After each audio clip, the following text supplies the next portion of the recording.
Bonjour, notre intervention intitulée Le mal chez Paul Ricoeur. Introduction. Plus peut-être que toute autre notion, le mal se présente spontanément à nous comme une question dont l'acuité semble n'avoir d'égal que la difficulté d'y répondre. Pourquoi le mal? Dans une vision religieuse du monde et de l'homme, la question se double d'une sondale. Si Dieu existe, s'il est bon et tout-puissant, comment accepte-t-il la présence du mal dans sa création? Ou, sur un mode plus révolté, Dieu peut-il exister lorsqu'un enfant souffre? La Bible enseigne que Dieu ne tolère pas un mal qui lui serait étranger, diabolique ou purement humain, mais qu'au contraire, il en est-il lui-même la cause directe. Je fais le bien, je crée le mal. C'est moi, Yahvé, qui fait tout cela. Donc, autrement dit, le mal n'est pas dans la Bible une simple possibilité de la liberté accordée par Dieu à l'être humain. Ce dernier est alors appelé à son remettre à la justice divine, dont les modalités terrestres ne seraient lui être entièrement dévoilées. D'après une conception plus laïque du monde des hommes, le bien et le mal ne pouvaient exister ailleurs que chez l'être humain. Le mal semble prendre deux formes: le mal moral, qui correspond à une infraction à la conscience morale, et dont nous pourrons nous demander s'il se réfère à une norme universelle dans le temps et dans l'espace. Deuxièmement, le mal social, qui correspond à une infraction à la loi civile, et dont on peut noter avec certitude cette fois la relativité historique et géographique. L'esclave pratiqué par exemple par les brillantes sociétés grecques et romaines, justifié sur le plan éthique par des philosophes de premier ordre, illustre bien cette relativité. Mais si ce type de mal est puni juridiquement, à l'inverse du précédent, c'est qu'il est considéré avant tout comme manifestement et collectivement nuisible. Ce n'est pas seulement à ses victimes directes que le coupable fait de tort, c'est à la société tout entière. Chacun a fait l'expérience, en revanche, des bienfaits de certains actes considérés sans doute à juste titre comme moralement mauvais. Se pose alors ici la question de la nocivité du mal. La langue semble indiquer que le mal est par nature mauvais. C'est l'adjectif qui lui correspond. Ne le serait-il pas au même titre que peuvent être mauvais une odeur, une nouvelle, le résultat d'une élection, c'est-à-dire simplement déplaisant, nuisible? Peut-on d'ailleurs concevoir un mal qui ne serait préjudiciable à personne, pas à même à celui qui le commet? Deux mots comme malentendu ou malchance, ou plus simplement l'expression avoir mal, confirmer peut-être cette hypothèse, car il n'y comprenait précisément en eux rien de moral. Le mal ne serait-il donc que le nuisible? Ou fait-il conserver la référence à un principe moral absolu qui, au-delà de devenir avatar et figure historique de mal, exigerait de l'homme une obéissance impérative et catégorique? La question centrale du mal n'est donc pas au bout du compte pourquoi le mal, mais qu'est-ce que le mal? Depuis toujours, les hommes cherchent à expliquer leur malheur. L'explication se situe le plus souvent sur le plan de la causalité efficiente et formelle. D'où vient le mal? Qu'est-ce que le mal? Mais elle ne peut pas aboutir à une considération de sa cause finale. Quel est le rôle du mal? Ainsi, les questions de mal hantent la vie des hommes. D'où vient le mal? Pourquoi le mal? Qu'est-ce que le mal? Qui en est le principal responsable? Est-ce Dieu, les hommes, la société, la nature, le créateur dominique? Quelles sont les solutions pour sortir du mal? L'homme s'est posé toutes ces questions de mal à travers tout ce monde de pensée mythique, philosophique, religieux. Le mal est quelque chose qui ne devient pas être, mais qui néanmoins existe, empiriquement ressenti à travers la douleur, découvert dans l'effondrement et la destruction. Il fait problème pour la métaphysique, il déchire l'harmonie, il met fin à toute paix, il force l'esprit à regarder en face l'ordre déchiré du cosmos, et finalement à mettre en question l'intelligibilité de l'être lui-même. Le mal et l'horreur, l'indicible, l'impardonnable, le scandale indépassable, l'indésirable, les génocides, l'exploitation, la misère, tout ce qui dans la vie quotidienne altère en chacun l'humanité. Depuis le haut accomplissement de la pensée antique, la philosophie enseigne l'unité, voire l'identité de l'être et du bien, du réel, du vrai. Or, le mal met en question cette unité, arrache le bien à l'effectif. Le monde est autrement qu'il devrait être. Et cette altérité est le mal. Le XXe siècle, époque de guerre, d'extermination, de génocide, de l'apparition de multiples menaces envers la vie, même de l'humanité n'abandonne pas la voie philosophique pour cerner le mystère du mal. De nombreuses réflexions vont être faites. Paul Ricoeur, philosophe français, 1913-2005, ne sera pas en reste de ce sillage philosophique réflexif. Le mal, pour Ricoeur, est un défi. Pour Ricoeur, il pose ici la question du mal comme un véritable défi à la théologie, à la philosophie, à toutes les autres disciplines. Dieu est amour, et pourtant le mal défigure le monde. Le mal est-il inscrit ou pas dans la création? Comment se défaire du mal alors que son origine semble si profonde? Ricoeur nous propose de penser autrement cette immense contradiction. Dans son introduction au livre, Pierre Gisèle écrit: Méditer le mal, c'est dire une faille au cœur de tout, enfermement dans l'être naturel, radicalement s'adosser à cette rupture pour être homme. Nous sommes si vulnérables face au mal, penser, sentir et agir plutôt que subir, c'est continuer à vivre, à transformer spirituellement nos sentiments face au sondage du mal. Pour le cœur, nous inspire le mouvement de l'espérance. La lutte est quotidienne. La faille devient le chemin de cœur vers le vrai Dieu amour. Depuis ses premiers travaux pour élaborer une étymologie de la volonté jusqu'à son tout dernier écrit inachevé sur la mort, pour le cœur à méditer sur le problème du mal. Or, à l'ultime de sa vie, une épreuve terrible l'a frappé, celle du suicide de l'un de ses fils. L'article tente de valider en quoi la pensée du Ricoeur sur le mal s'est modifiée et approfondie à la suite de ce malheur. Il repère plusieurs déplacements. Héritier de Jean Nabeur, Ricoeur dépasse la catégorie de l'injustifiable vers celle de l'intolérable.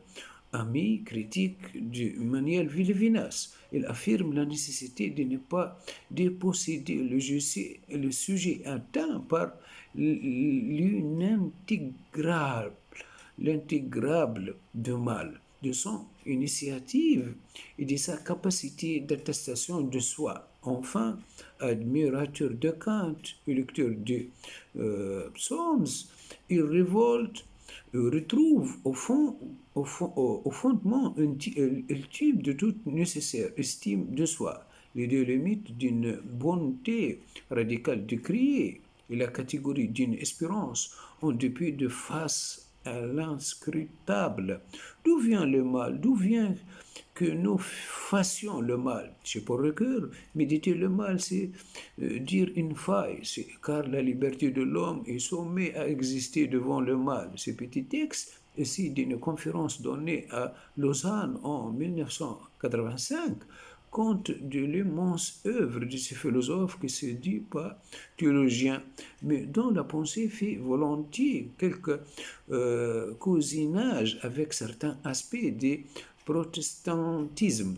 Un homme qui a pensé la vulnérabilité au mal moral avec une profondeur et une délicatesse exemplaires. Le problème, il examine, est celui posé par le théodicée. Comment peut-on affirmer ensemble, sans contradiction, que Dieu est tout-puissant, il est absolument bon et que le mal existe? Le mal est à la fois le péché et la souffrance. Leur point intersection et la souffrance infligée par homme sur l'homme, dénoncé aussi bien dans le psaume de David que dans l'analyse de aliénation chez Marx. Comment expliquer la répartition présente de mots qui ne peut apparaître arbitraire au regard un sens même rudimentaire de justice? La réponse du livre de Job est énigmatique et ambiguë. Celle Augustin au Pélage laisse sans réponse. La protestation du juste au front est le même défaut aggravé se retrouve dans la théodicée de Leibniz, raillée par Voltaire, dans Candide, qui prétendent démontrer que nous vivons dans le meilleur des mondes possibles. La ruse de la raison de Hegel est la dernière ruse de la théodicée. Pour nous qui lisons Hegel après le catastrophe et la souffrance sont noms des siècles, la dissociation opérée par la philosophie de l'histoire entre consolation et réconciliation est devenue une grande source de perplexité. Plus le système prospère, plus les victimes sont marginalisées. Reste la dialectique brisée des Barthes, plus mais elles de sens qui sont, si on accepte la logique cardienne du paradoxe. Bref, toutes les tentatives ne font que démontrer le caractère aporétique de la pensée sur le mal. Ces éléments proposés par Paul Ricoeur m'ont aidé à accompagner pour avancer dans l'acception de mal, mal de société, mal de spiritualité, mal de religion, mal de l'autre. En une douzaine de chapitres, paragraphes, Paul Ricoeur nous malmène, bouscule, remet en cause, sur lequel ma génération et moi en particulier, je construis mon existence dans la culpabilité permanente de soi et des autres. Premier point à conquérir, le mal n'est pas une chose, un élément du monde, une substance en ce sens-là, ou une nature. Ce que la volonté humaine n'est jamais de départ neutre, sans l'histoire, sans habitude, sans nature accuse et construite, parce que l'homme n'est sujet que quand il est appelé, nu sujet que responsable. L'horizon vers lequel se dirige cette sagesse recrienne me paraît être un renoncement au désir, même dans la blessure, engendre la plainte. Renoncement d'abord au désir d'être récompensé pour ses vertus. Renoncement au désir d'être épargné par la souffrance. Renoncement à la composante infantile du désir de mortalité. Pareille sagesse est peut-être esquissée à la fin du livre de Job quand il est dit que Job est arrivé à aimer Dieu pour rien. Aimer Dieu pour rien, c'est sortir complètement du cycle de rétribution. Peut-être cet horizon de sagesse dans l'Occident judéo-chrétien recoupe-t-il celui de la sagesse bouddhique, la lutte éthique et politique contre le mal qui peut rassembler tous les hommes de bonne volonté? Anticipation sous forme de parabole d'une condition humaine où la violence étant supprimée, l'énigme de la vraie souffrance, de l'irréductible souffrance, serait mise à nu. Pour Kant, le problème du mal relève uniquement de la sphère pratique, comme comme cela qui ne doit pas être et que l'action doit combattre. Comme au temps d'Augustin, le problème de la souffrance est sacrifié au problème du mal moral. À deux différences très près, toutefois, d'une part, la souffrance cesse d'être reliée à la sphère de la moralité au titre de la punition. D'autre part, la problématique du mal radical rompt radicalement avec celle du péché originel. Le principe de mal n'est aucunement une origine au sens temporel des termes. Il existe une propension au mal dans l'ensemble du genre humain, à l'encontre de la prédisposition au bien constitutive de la volonté bonne. Mais la raison d'être de ce mal radical est inscrutable. L'ironie de la philosophie hegelienne de l'histoire réside en ceci, que la question de bonheur et de malheur est abolie. L'histoire dit n'est pas le lieu de la félicité. Pour nous qui lisons Hegel après les catastrophes et les souffrances, son nom de siècle, la dissociation opérée par la philosophie de l'histoire entre conciliation et réconciliation est devenue une grande source de perplexité. Plus le système prospère, plus les victimes sont marginalisées, la réussite du système fait son échec. La question de mal, chacun en conviendra, n'est pas un problème spécifiquement théologique lorsqu'elle n'est pas reconduite à l'exclusivité d'une question de physiologie. Sa prise en compte révèle d'un problème moral autant que politique, qui souligne essentiellement la difficulté qu'ont les hommes à ne pas se nuire les uns les autres, aussi la singularité de l'approche théologique que cette étude se propose ici d'explorer ne consiste-t-elle pas à expliciter les raisons pour lesquelles les hommes sont entre eux si compliqués et agressifs? Tout autre est sa vocation, parce que comme son nom l'indique, sa raison d'être consiste à tenir un discours sur Dieu, ce qu'elle vise de moins dans le cadre du monothéisme de religion révélée.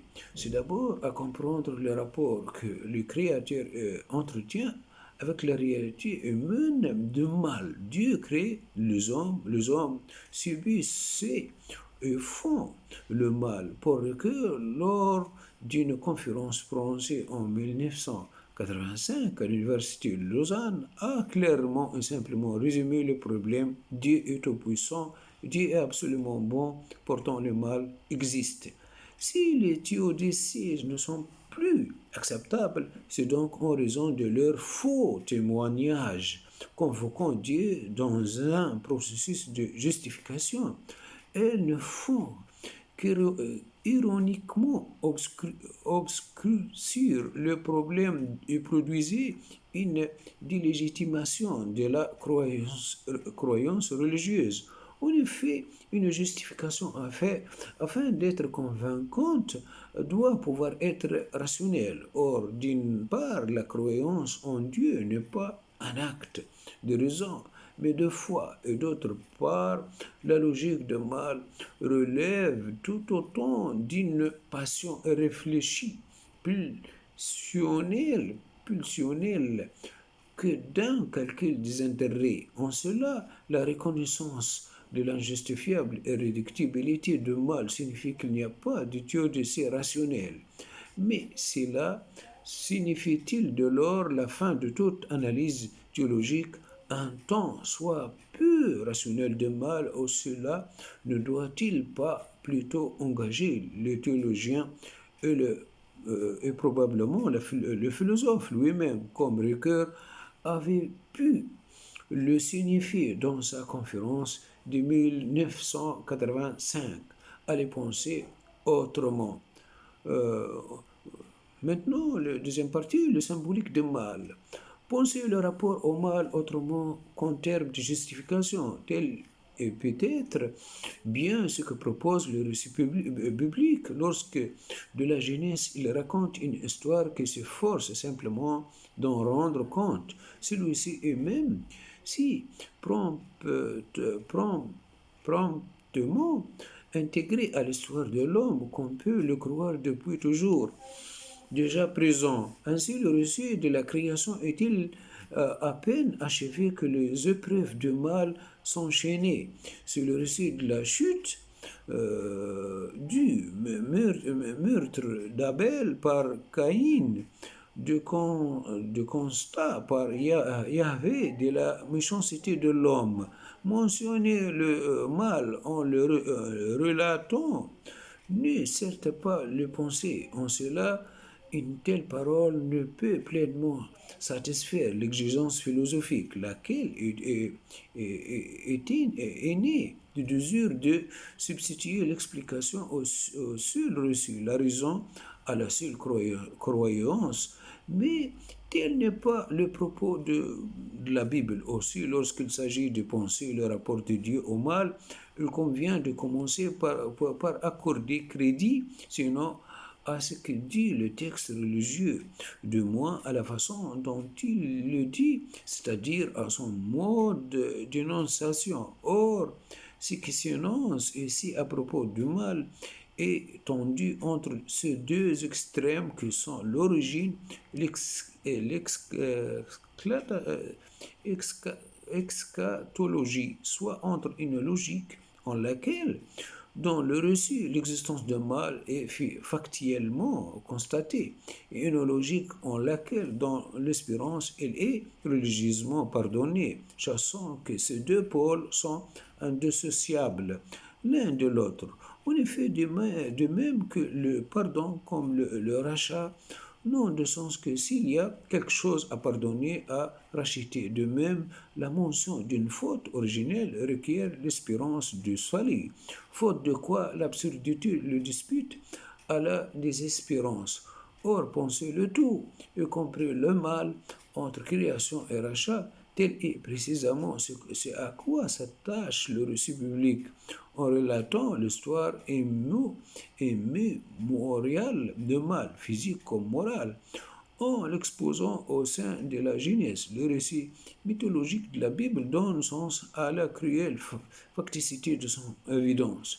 Il transforme sa découverte, le plus souvent absurde, en une histoire qui, sans nécessairement rien expliquer, raconte pourtant comment cela se produit, mais également comment cela peut être surmonté. Et c'est là la vocation essentielle de ce récit, comme peut-être de tout récit tel qu'un peu plus de siècles de distance, Schilling et Ricoeur, chacun à leur façon, on peut le comprendre. Tous deux, en effet, sans renoncer à la puissance d'analyse du concept, ou ont su penser l'enjeu de reçu au sein de la parole philosophique.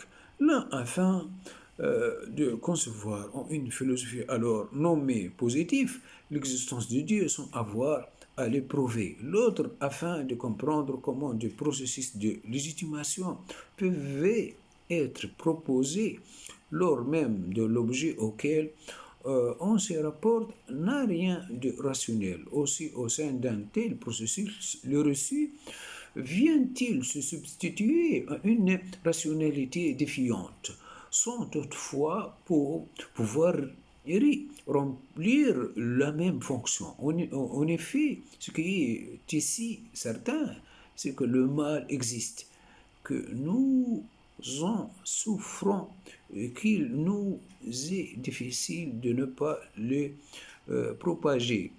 Or, face à ce constat, le récit biblique s'efforce de récire le mal en lui donnant certes possiblement sens comme épreuve au sein de l'expérience vécue et ceci dans un horizon qui n'est jamais entièrement libre de toute perspective morale, qu'il pas bilisante, mais sans toutefois jamais en énoncer une claire justification rationnelle. De la sorte, ce qui est légitimé n'est pas tant le mal lui-même que le récit que nous le rapporte. Le récit est donc c'est par quoi, au sein de la Bible, la violente absurdité du mal peut prétendre trouver sens parce qu'il compris entre origine et espérance. Ici, compris veut dire situé dans l'espace du récit et non rendu transparent à la compréhension. Le mal reste euh, insondable et sa mesure n'est jamais liée qu'à l'irrationalité de ses conséquences imprévisibles. Toute analyse qui prétend rationnellement le maîtriser ne fait que se heurter à son ironie dévastatrice tant l'abîme de sa réalité pousse aisément celui qui s'y confronte, comble de l'égarement à vouloir légitimer l'illégitime. C'est pourquoi le mal est bien étendu et le mal compris dans l'espace du récit. Qu'est-ce que la vérité à l'heure de la question de Pilate est mise en cause? On interroge ici la façon dont recure dans le symbolique du mal écrit 1960, a abandonné la question de la vérité du mythe d'apparition du mal pour prêter attention au pouvoir révélant du discours biblique. Cette solution donnée au problème de la vérité n'est pas sans faire question du point de vue de la philosophie de la religion. Au début de la symbolique du mal consacrée au symbole déployé dans le mythe babylonien, babylonien, hébraïque et grec d'apparition du mal, Ricoeur définit le mythe comme un symbole développé en forme de récit et articulé dans un temps et un espace non coordonnables à ceux de l'histoire et de la géographique selon la méthode critique. Si disant le philosophe tient pour un acquis irrécusable de la critique historique moderne le fait qu'on appréhende le mythe comme une histoire au lieu de le tenir pour de l'histoire. Les anciens n'avaient pas à faire cette différence. Lire mémoire lorsque elle remontait aussi loin que possible en arrière, ne trouvait que des récits traditionnels dont il y avait d'autant moins lieu de douter que la recherche historienne ne fait pas née. Ricoeur était donc fondé à écrire d'ailleurs les vrais euh, pour les auteurs bibliques. Les récits sur l'origine ne sont pas d'un genre essentiellement différent des chroniques de Saul et de David, par exemple. Les traditions orales ou écrites se rapportant aux patriarches et aux premiers hommes sont, à leurs yeux, coordonnables à la même histoire et au même temps que le récit que nous tenons aujourd'hui pour historique. Aujourd'hui, nous ne tenons même plus les chroniques pour des récits historiques. Mais Ricoeur a vu juste depuis l'apparition de logos historique, le mythe ne peut plus être une explication. Ricoeur se situe ici dans la continuité de Bultmann pour qu'il convient de retrouver l'intention kérigmatique du mythe sous le revêtement mythique.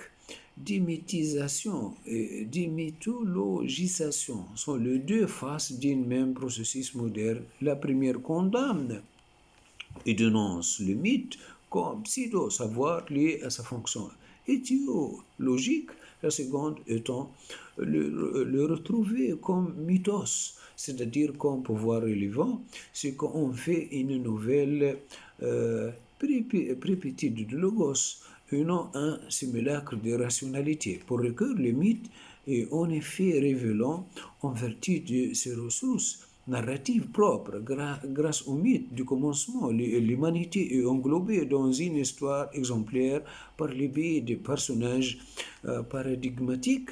Le mythe a de facto une résonance existentielle, même une fois que l'on a nommé comme recueil rejeté sa fonction étiologique. Le mythe offre l'incroyable pouvoir de nommer l'origine, se situant par la fiction au-delà de toute histoire humaine, au-delà de tout témoignage possible pour figurer la façon dont tout a commencé. Le mythe invente l'origine, laquelle vise une fin. Il confère donc à l'expérience du mal une orientation, une allure, une tension. Il dramatise au sens propre du terme le passage de l'innocence à la culpabilité. Le mythe est lui-même événementiel et ne se donne nulle part ailleurs que dans la forme plastique du récit.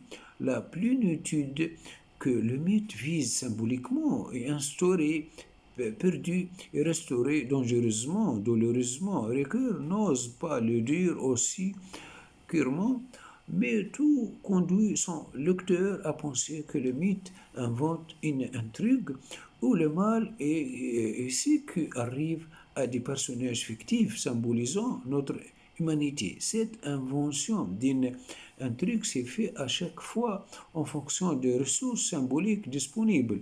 Lutte contre les forces du chaos dans le mythe babylonien, faute tragique provoquée par le dieu méchant de la tragédie. Dans chacune de ces modalités, le mythe offre à comprendre le passage d'une réalité à l'autre en faisant appel au schéma temporel auquel il est lié toute réalité humaine. C'est le récit de Genèse qui symbolise le mieux l'ambivalence de la nature humaine aux yeux de Ricoeur. À l'époque où les mythes adamiques furent rédigés, le concept de la liberté n'est pas encore élaboré comme support de ce commencement second. Au niveau mythique, nous tenons ici ce pouvoir de défection de la liberté reste pris dans la structure du récit. C'est donc aussi une limite qui apparaît ici. Le récit n'a d'autre moyen de figurer les sur-impression de la bonté et de la méchanceté qu'en narrativisant le passage de l'une à l'autre. Or, en racontant, il donne à croire peu ou prou que l'événement de Uriel, ce passage, n'est plus pour le lecteur moderne que symbolique. L'enjeu d'une lecture démythologisante du récit et de résister à ces réalismes de récit qui en un sens, nuit à son pouvoir révélant. Ricoeur en est conscient qui aurait dit que le récit ne pouvait que représenter comme succédant ce qui ontologiquement simultané le mythe, mais en succession ce qui est contemporain et ne peut pas l'être. Il fait terminer un état antérieur de nonce dans un instant qui commence l'état postérieur de la malédiction. Mais c'est ainsi qu'il atteint sa profondeur en racontant la chute comme un événement surgi en ne sait d'où. Il fournit à l'anthropologie un concept clé, la contingence de ce mal radical, qu'il est pénétré toujours sur le point de nommer sa nature mauvaise. Par là même, le mythe dénonce le caractère purement historique de ce mal radical et l'empêche de s'ériger au mal originaire. Le péché a beau être plus ancien que les péchés, l'énonce est plus ancienne que lui. Par le mythe, l'anthropologie est invitée à maintenir en surimpression la bonté de l'homme créé et la méchanceté de l'homme historique. Maintenant, troisième partie, la philosophie religieuse. Le mal dans la philosophie religieuse.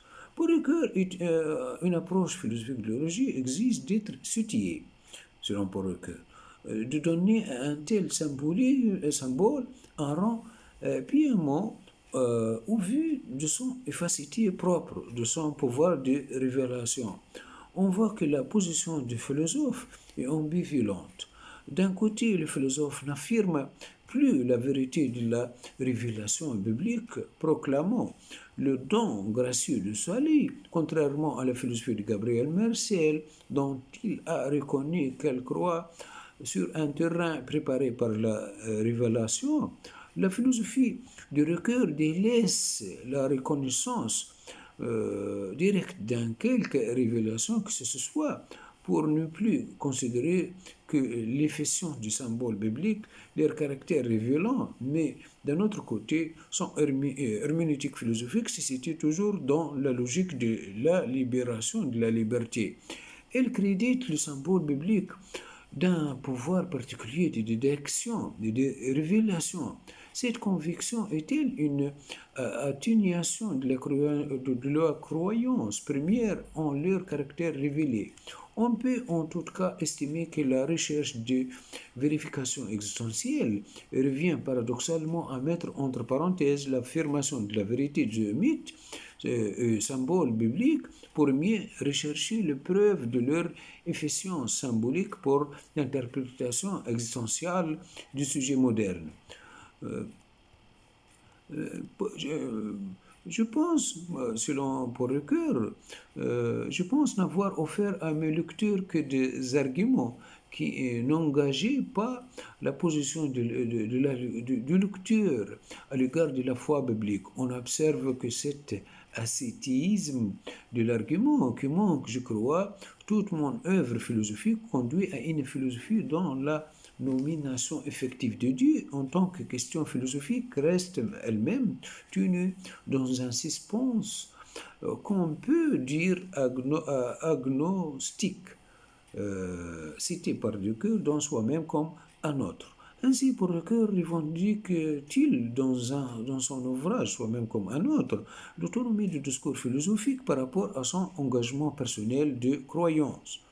Et aussi, avec quelle rigueur Constance, l'ensemble de son œuvre obéit à cet impératif de mise à distance de la foi dans l'élaboration de son herméneutique. Mise à distance ne signifie pas à l'évidence délaissement, moins encore méconnaissance. Au contraire, elle permet en toute lucidité de s'interroger sur le rapport entre ce qui se propose comme herméneutique biblique et ce que s'affirme comme herméneutique philosophique. Dans un article de 1975, la philosophie et la spécificité de l'angle religieux, repris en appendice dans l'ouvrage dont il est question ici, Ricoeur définit l'herméneutique biblique comme un cas à la fois particulier de l'herméneutique générale et un cas singulier. C'est à penser cette exception biblique comme à la fois incluse dans le champ philosophique et dans un registre excentré par la qualification même de sa singularité, que se consacrer les interventions réunies dans ce livre. Pensez cette relation complexe, cette articulation entre deux herméneutiques, bibliques et philosophiques, ce croisement entre deux unitaires conceptuels ne va pas immédiatement de soi. S'agit-il de comprendre comment l'interprétation bibliste s'est déployée dans le champ philosophique comme l'un de ces moments, l'une de ces configurations, ou bien doit-on tenter de définir un horizon commun à ces deux ordres d'interprétation à partir de homologies de thématiques et de catégories explicatives? Une position tierce proposée par Daniel Fry apparaît la plus fréquente, ce que l'on tient pour reprise dans un discours philosophique autonome d'éléments hérités d'un discours non spéculatif, entendant une herméneutique religieuse, indique bien que c'est noué une articulation entre les deux discours, mais que cette articulation est à penser comme intersection, croisement, chacun venant d'un amont différent, se déployant en aval sans commune mesure. Si bien en ce moment décisif de leur rencontre que s'effectue un nouage qu'il convient de lors d'analyser en tant que tel. Cette nouage est un moment précieux dans la juste compréhension de ce que joue entre les deux herméneutiques religieuses et, pour prendre un terme recueillant, laïque, entre le recours à une référence transcendantale et une philosophie son absolue. À juste titre, chez le philosophe, l'héritage conscient de la religion comme régénération de la liberté et de l'autonomie, mais la prise en compte du mal radical auquel se confrontaient les deux discours suppose que l'on maintienne ouvert l'écart entre le rationnel, la liberté, et le réel et la liberté serve. Entre le spéculatif et l'historicité, seul un acte d'interprétation peut combler cet écart. L'herméneutique intervient ici à la fois comme principe de déchiffrement de cette rencontre entre ce qui relève du rationnel et ce qui relève de la foi, entre le catégorique et l'existentiel, comme habilitation du discours philosophique stricto sensu. Par acte interprétatif, recueil entend la capacité du symbole biblique à métaphoriser le réel, à promouvoir une fiction, à surprendre et étonner l'imagination, bref, à engendrer un récit. Mais tel récit ne se conçoit que dans un rapport de réciprocité avec un lecteur, rapport esthétique, sans doute, mais que repose sur l'engagement personnel intime d'un lecteur affecté. La philosophie recueillienne se déploie ainsi comme herméneutique du poétique, seule en mesure de penser à la fois le texte en sa sacralité et sa lecture tout entière profane. Si la libération procédant du texte biblique en appelle pour le philosophe au symbole et à l'air dispositif fictionnel pour relever pleinement d'une herméneutique son absolu. De même, en va-t-il pour ce que Jérôme Poré euh, appelle la pertinence philosophique de l'espérance, de lors que ces motifs s'affranchissent de la religion. Si le mal est inséparable de l'historique de ce qui constitue la condition humaine et sollicite une phénoménologie de la souffrance, de même l'espérance, son origine peut-être, doit être distinguée de toute foi positive. Plus encore, la philosophie de l'espérance se construit sur le ruine du savoir absolu. L'attente, cet autre nom de l'espérance, n'est pas en soi une catégorie religieuse, forme universelle de temporalité humaine. Elle relève de ce que Heidegger, traitant précisément de temps, appelle l'ouverture du projet. Ouverture note pourrait aussitôt à l'autre en qui repose tout espoir, espérer et souffrir, ces deux versants de pâtir humain se lisaient dans le texte à travers une trame symbolique que le cœur entend comme poétisation de la plainte, prière et tout ce qui se déplore dans la quête de la grâce. Ce sera donc à nouveau frais que pourront se penser le rapport entre innocence et culpabilité une fois délestés de leur tension biblique. L'articulation des herméneutiques, poétique biblique, spéculative philosophique, pose la question de la référence, principale difficulté et enjeu même de l'approche du discours biblique par rapport pour le cœur dans sa confrontation avec le discours philosophique. Maintenant, troisième partie,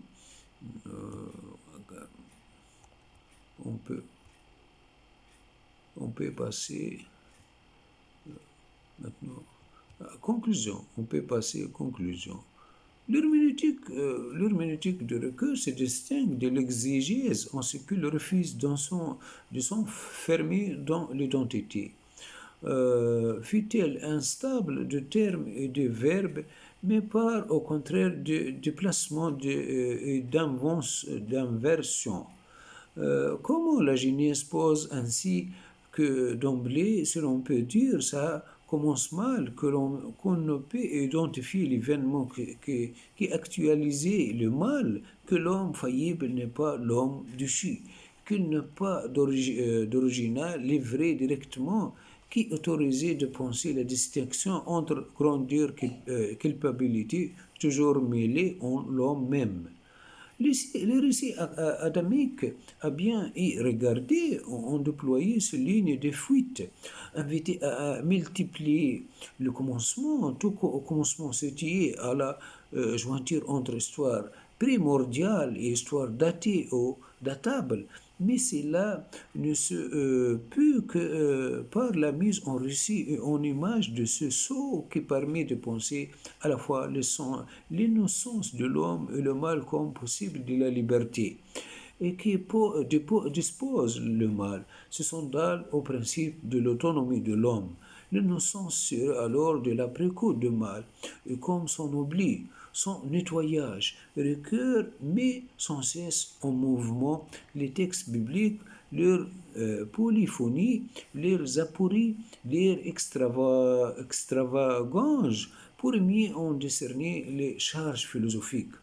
On a vu qu'il n'était pas toujours aisé, cependant, de distinguer en son œuvre ce qui appartient à une herméneutique de la foi et une philosophie sans absolue.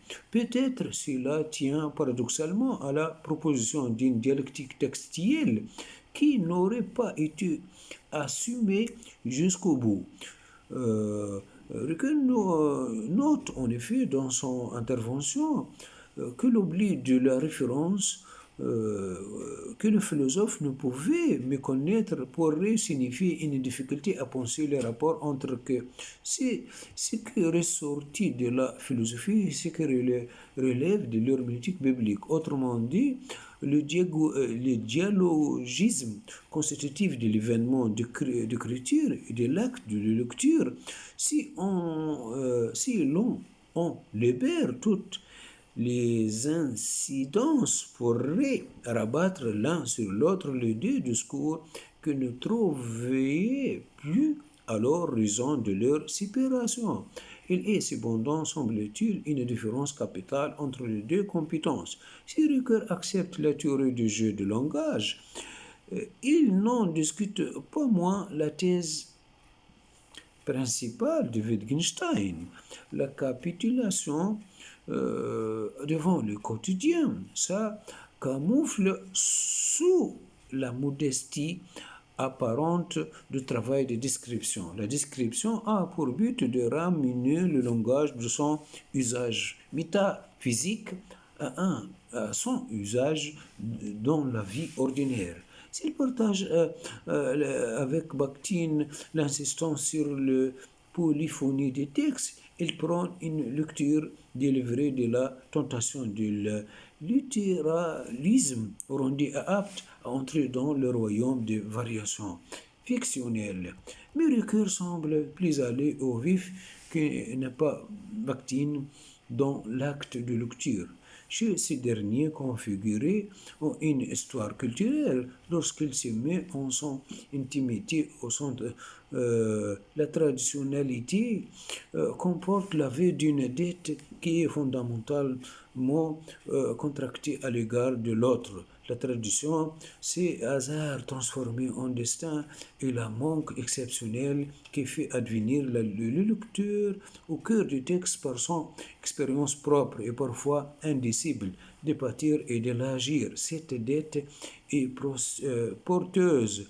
Euh, euh, L'engagement actif du sujet signe la portée anthropologique du dialogisme. Ainsi, oser penser à partir du langage religieux, c'est tenir en situation d'étonnement face à ce qui a été une possibilité métadiscursive mais qui ne l'est plus définirait l'extrême aboutissement dans l'œuvre de Paul Ricoeur de la laïcisation du texte biblique et de sa lecture entre critique philosophique et convention assurément fidéiste. Il est chez Ricoeur un autre choc de voix qui permet de construire d'insurmontables différences sans qu'une l'une porte ruine de l'autre. Si le langage religieux est pleinement dialogique, avéré par la pluralité de genres poétiques que le composé, s'il s'ouvre aussitôt à un récit au-delà de mots, de paraboles, de cantiques, de livres toujours plus loin dans l'impossible diction de Dieu. L'herméneutique philosophique est taillée sur cette mise en récit toujours recommencée de l'indicible, le nommable prend acte de cette indétermination de la référence à Dieu. Dieu, le point de fuite du discours, que le visait, un texte écrit par le cœur et révélé parce qu'il est révélant d'un monde ici. En ce point de retournement du verbe vers lui-même qui fonde l'interprétation sur la puissance irradiante du texte, à n'être que cela, mais cela pleinement palimpseste infini, un nouveau monde est possible qui appartient de droit à une herméneutique libérée de toute créance, une fois traversé les forêts de Saint-Paul. Merci, c'est fini l'intervention intitulée Le mal chez Paul Ricoeur. Merci beaucoup.